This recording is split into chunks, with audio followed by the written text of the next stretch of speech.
Oh, hot it, hot it. Wow.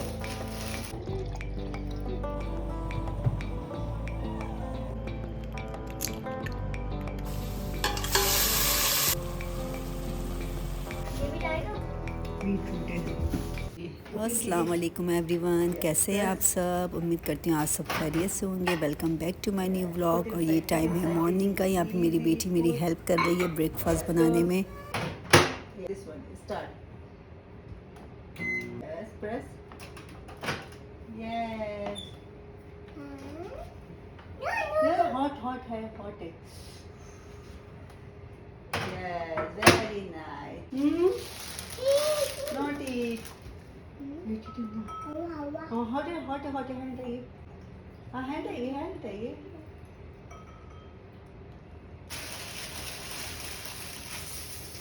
Wow.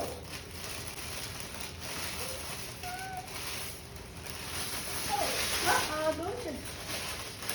ये क्योंकि छोटी अभी स्कूल नहीं जाती है तो ये रोज़ाना मेरे साथ किचन में मेरे साथ हेल्प करती है काम करने में। इसको बहुत ज़्यादा शौक है ब्रेकफास्ट बनाने में, किचन क्लीनिंग करने में, वॉल क्लीनिंग करने में। आज मैं आप लोगों के साथ अपनी रूटीन शेयर करूंगी कि मैं बच्चों के साथ क्या क्या पूरे दिन करती हूँ, क्योंकि वैसे लोगों को लगता है कि बाहर जो रहते हैं उनके पास कोई काम ही नहीं होता है, सारा काम खुद ब खुद हो जाता है उनके घरों के। वो या तो सिर्फ मोबाइल देखते रहते हैं या तो फिर सोते रहते हैं। हमारे घर के काम तो खुद ब खुद हो जाते हैं। यहाँ पे एक ऑटोमेटिक बटन है, उसको दबाओ और घर के सारे काम मिनटों में डन हो जाते हैं। और आज मैं आप लोगों के साथ शेयर करूंगी कि जब यहाँ पे वेदर चेंज हो रहा था तो मैं किस तरह अपने बच्चों की हेल्थ की और स्किन की केयर करती हूँ, ताकि बहुत सारी मदर्स की हेल्प हो सके। सबसे पहले तो मैं उन मदर्स को कहूँगी जिनको मेरी तरह सफाई का क्रेज़ है कि बस हर चीज़ जो है मैनेज रहे। हम क्लीनिंग के चक्कर में इतने उलझ जाते हैं कि बच्चों पर गुस्सा करने लगते हैं। रूम साफ़ क्यों नहीं है, टॉयस क्यों फैले हुए हैं, बुक्स यहाँ क्यों रखी हुई हैं।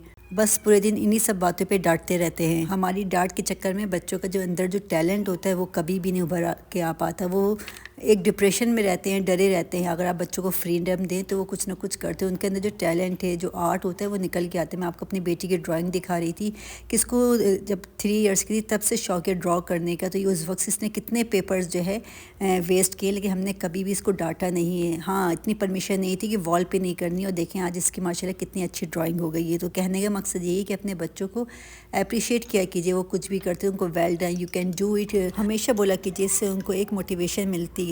अच्छा, यहाँ पर हमेशा जब भी वेदर चेंज होने लगते हैं तो बच्चों को बहुत ज़्यादा हेल्थ इश्यूज़ होने लगते हैं।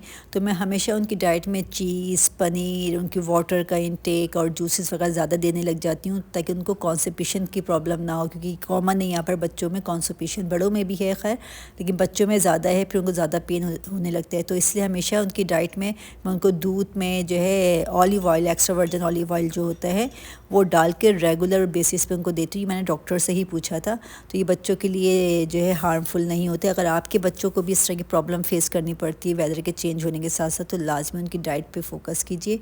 और अगर आपके बच्चे ड्राई आइटम ज़्यादा लेते हैं, बेकरी के वगैरह के या मैदे की चीज़ें ज़्यादा खाते हैं, तो वो चीज़ें भी उनकी अब बंद कर दीजिए। इससे भी ज़्यादा कॉन्स्टिपेशन होता है। और स्किन केयर के लिए आप हमेशा अपने बच्चों के लिए कौन सी क्रीम उनको सूट करती है। जैसे मैं अगर यहाँ पर जब गर्मियाँ होती हैं तो मैं बच्चों को नूनू की क्रीम यूज़ करती हूँ अपने बच्चों को। और जब वेदर चेंज होता है, सर्दी की तरफ जाने लगते हैं, तो फिर मैं सेबामेड जो है वो बहुत अच्छी क्रीम है, फिर वो मैं यूज़ करती हूँ। उससे स्किन बहुत सॉफ्ट रहती है। आफ्टर बाद जब बच्चों की स्किन वेट होती है तो कोई भी लोशन या क्रीम या ऑयल उनकी बॉडी पर मसाज ज़रूर किया कीजिए, उससे स्किन अच्छी रहती है। अक्सर लोग मुझसे पूछते हैं तुम ऐसा क्या खाती हो, कौन सी एक्सरसाइज करती हो कि तुम्हारा वेट ही नहीं बढ़ता, तुम इतनी स्मार्ट रहती हो। तो मैं उनको यही जवाब देती हूँ कि जो 2 बच्चे ना, यही मेरी एक्सरसाइज मशीन है और यही मेरे एक्टिव रहने की वजह है। क्योंकि मैं इनके साथ पूरे दिन बिजी रहती हूँ, उनके साथ खेलती भी हूँ, उनके साथ एक्टिविटीज़ भी करती हूँ। तो मेरी लाइफ में यही सबसे ज़्यादा इंपॉर्टेंट है, जिसकी वजह से मैं एक्टिव रहती हूँ। और आज यहाँ पर मेरे हस्बैंड लेकर आए थे टमाटर, क्योंकि काफ़ी दिन से मेरे घर में टमाटर नहीं आ रहे थे, क्योंकि इनके प्राइस इतने ज़्यादा हाई हुए हुए हैं।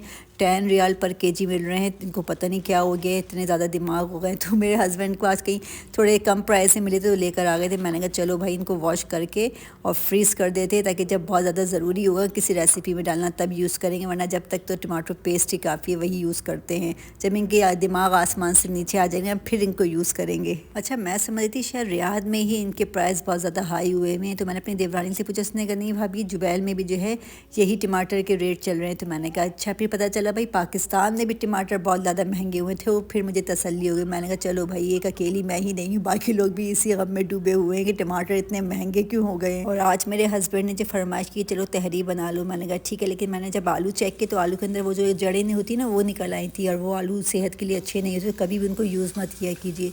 तो मैंने कहा भाई अब पोटैटो तो है नहीं, चलो चिकन और मटर की तहरी बना लेती हूँ। और इत्तेफाक हमेशा ऐसे ही होता है, जब भी मेरे हस्बैंड बहुत दिल से कोई फरमाइश करते हैं ना कि आज ये बना लो, और इत्तेफाक से वो चीज़ घर में होती नहीं है। इसलिए जब मैं उनसे पूछती हूँ ना कि यार आज खाने में क्या बनाऊँ, तो कहते कुछ भी बना लो अपनी मर्ज़ी से, अगर मैं फरमाइश करूँगा तो वो चीज़ घर में होगी नहीं, तो जो चीज़ घर में तो वो पका लो।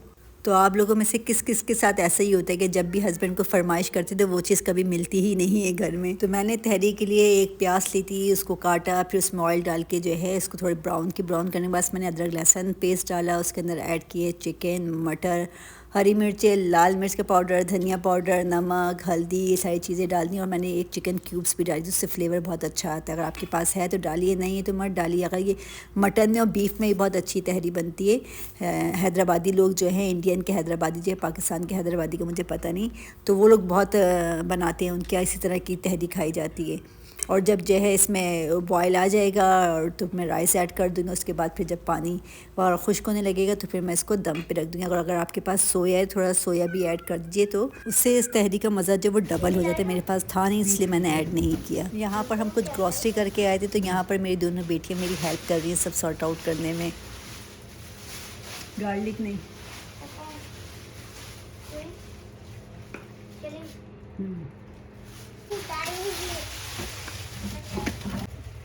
चीज़ फ्रीज़र में जाएगी ना।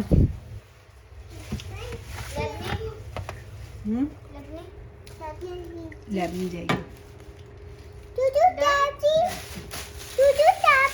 यस, टू लैब में है, लैब में एंड होगी। यहाँ चीज़ रखी है, चीज़ फ्रीज़र में रखेंगे ना।